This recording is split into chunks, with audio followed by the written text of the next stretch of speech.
Hey guys, what's up? Jeff here with another exciting episode of PackGeek. Today I am honored to have an industry legend in the house. Ooh. He was originally a sports writer.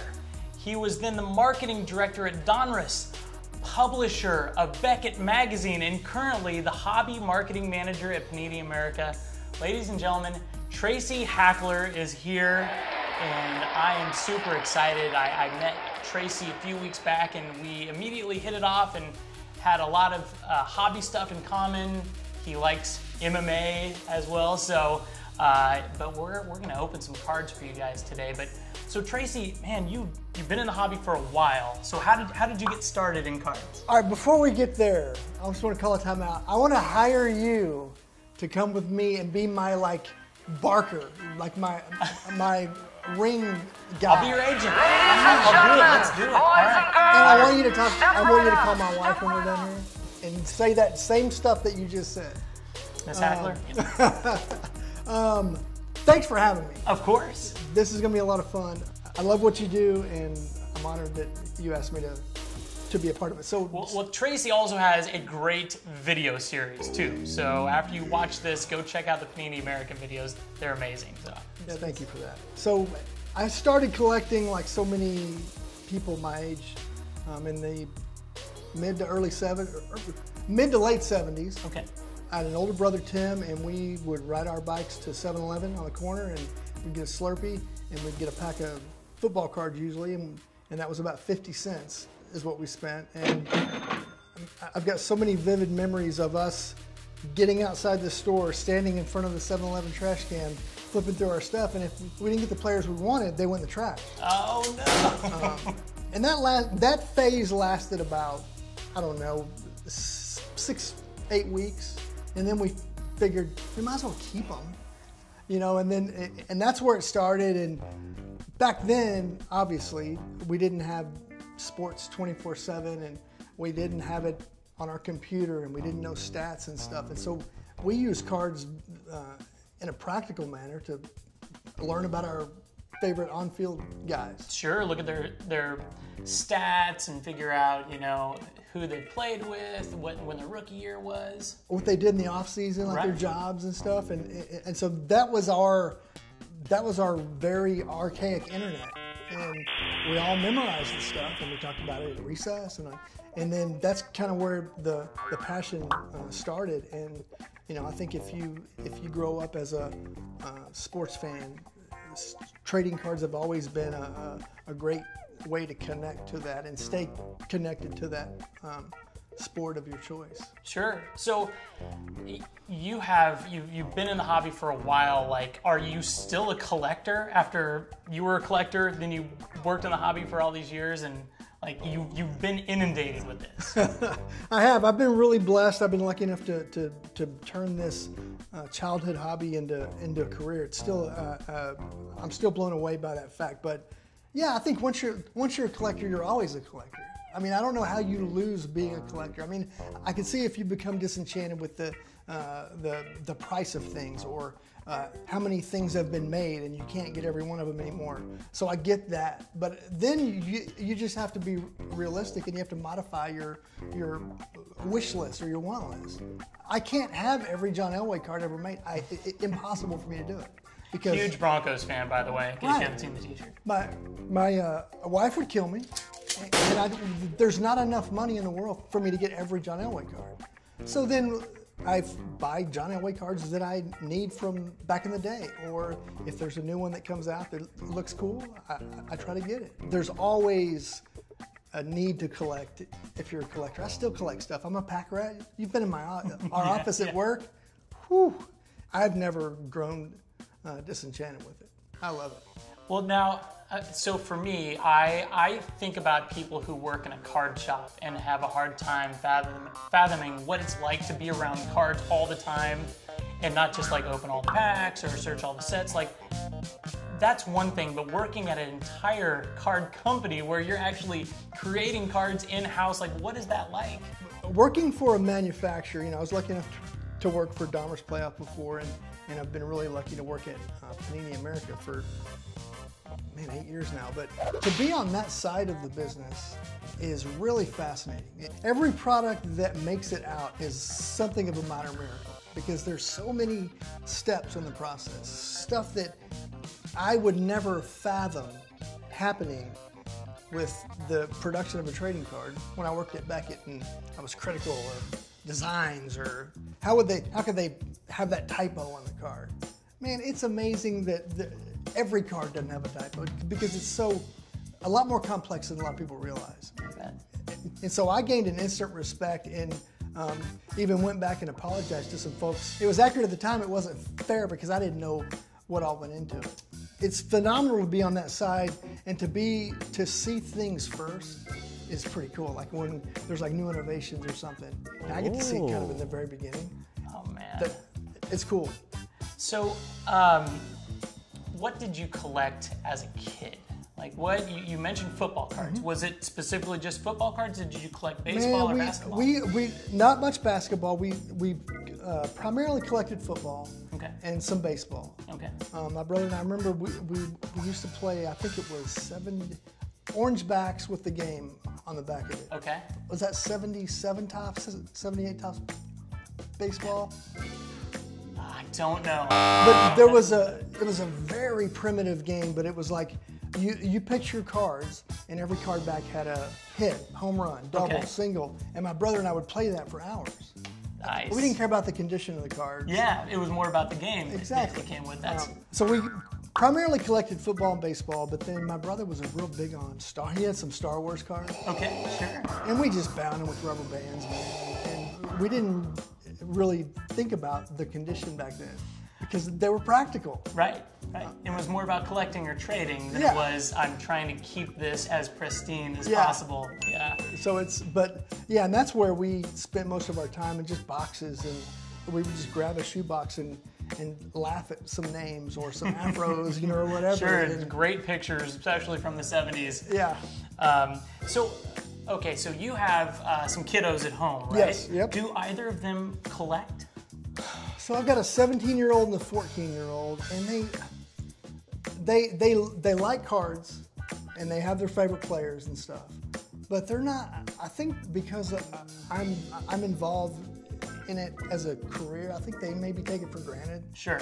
They think it's cool, and they have cards that they like, but I'll open packs with them sometimes, and they know all the players. So I've done my fatherly duty of getting them to appreciate sports and athletes and having their favorites, and a lot of them being Broncos. But can't imagine. But I haven't necessarily done them justice when it comes to being a collector. So they do enjoy it, but not nearly as much as I did when I was their age. Well, what is your favorite thing about the hobby today?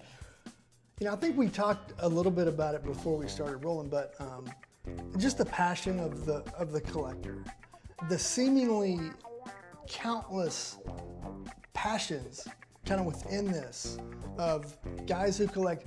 I only collect left-handed relief pitchers, or I only collect Broncos who have Polish descent, or whatever. You get collectors that are that kind of granular with their collections, and they're so passionate, and that's why you asked earlier about. I think collectors are lifelong collectors because it's a hobby that's born out of love for something. And you just can't lose that. It's true. On the product side, the innovations that we see now with technology, whether it's diamonds and rubies and emeralds in cards or gold in cards, I don't think there's any limit on what we can do with trading cards now. So the future is going to be pretty exciting. As we do on PackGeek, we have a little blast from the past today. And as you may or may not know, Panini actually owns Score, correct? We own the Score brand, yes. Okay, own the Score brand. So we have some 1989 Score football packs here. Ooh. And for those of you football collectors out there, you know this pack or this set is chock full, maybe the best rookie class ever.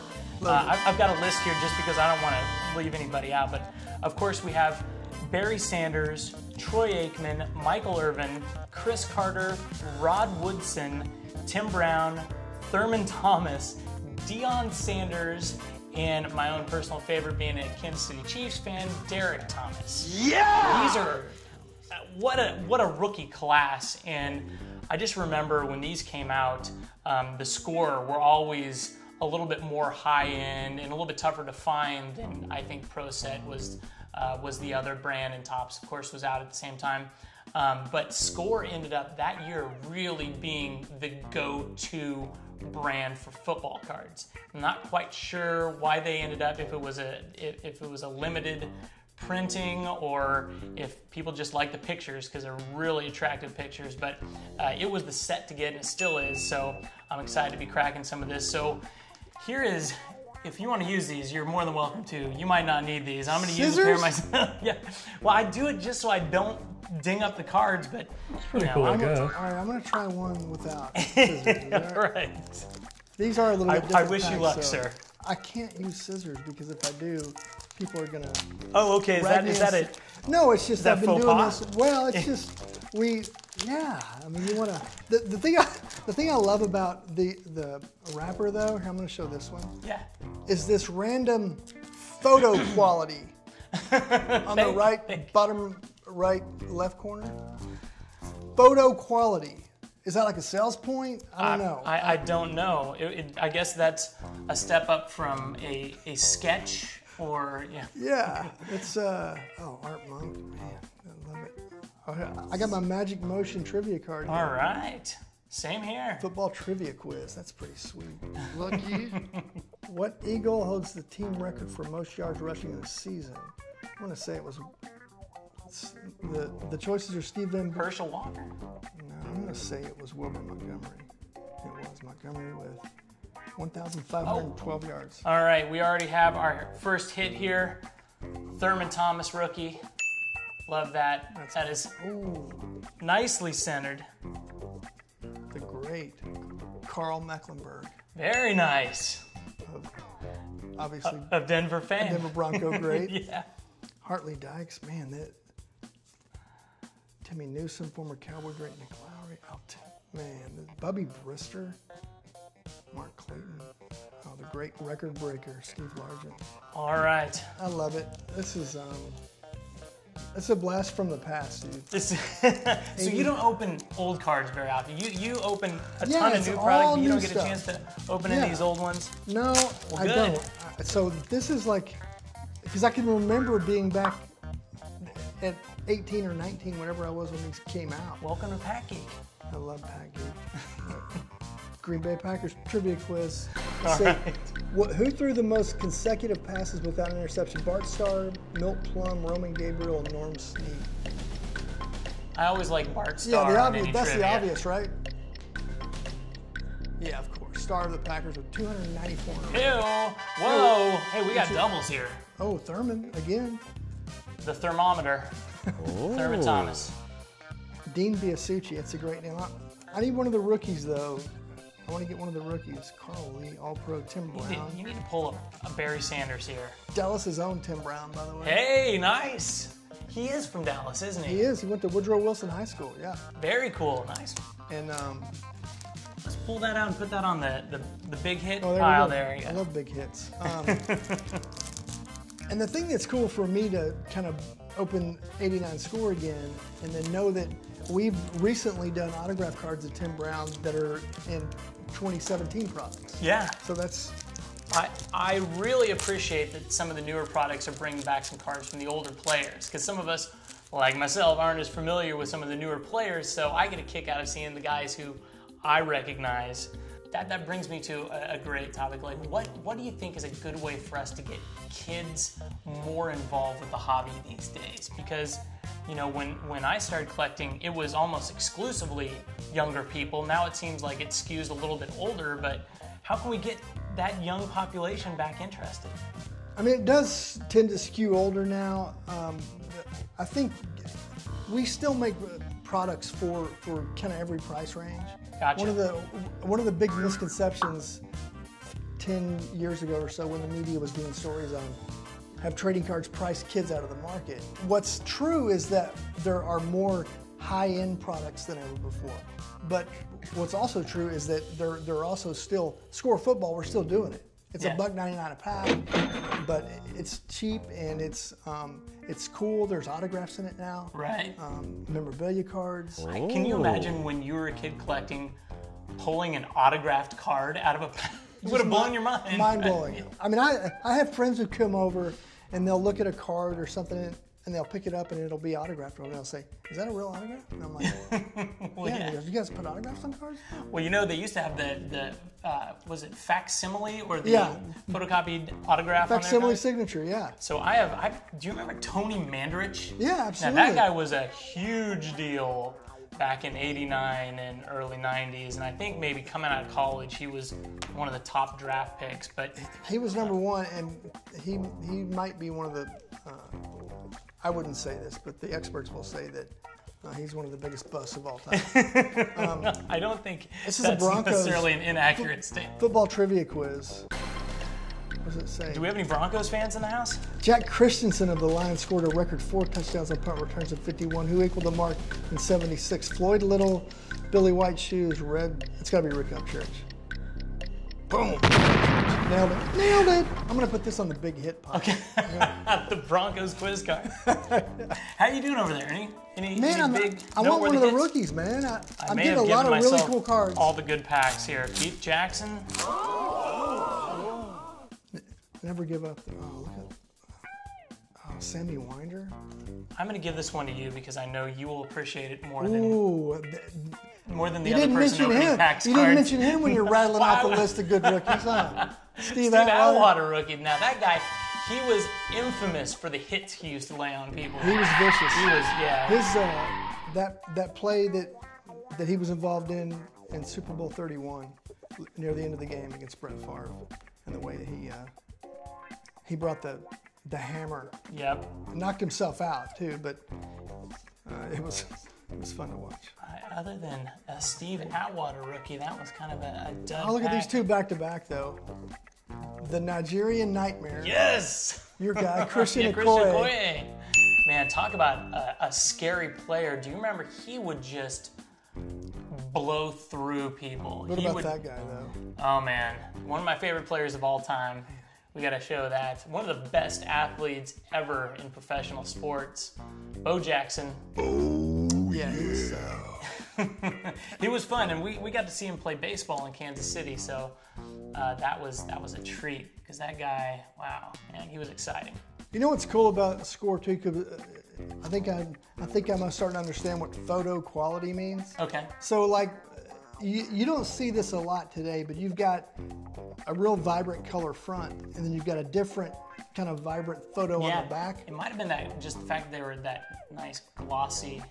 Yeah, stock. They're but having two different photos, two different color photos, makes me think photo quality.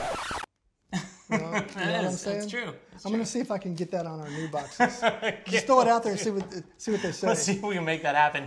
Tracy, thank you. This was a blast, man. Oh, man. Thanks for joining the show. Thank you. And great work. You pulled a Bo Jackson. That makes me happy. Any day we pull Bo out of a pack. Bo knows. It's a good day. Thank you guys for watching. We'll see you next time. Hey guys, thanks for checking out another episode. Make sure to subscribe to PackGeek on YouTube. Also check us out on Twitter, Facebook, and Instagram. Thanks. PackGeek.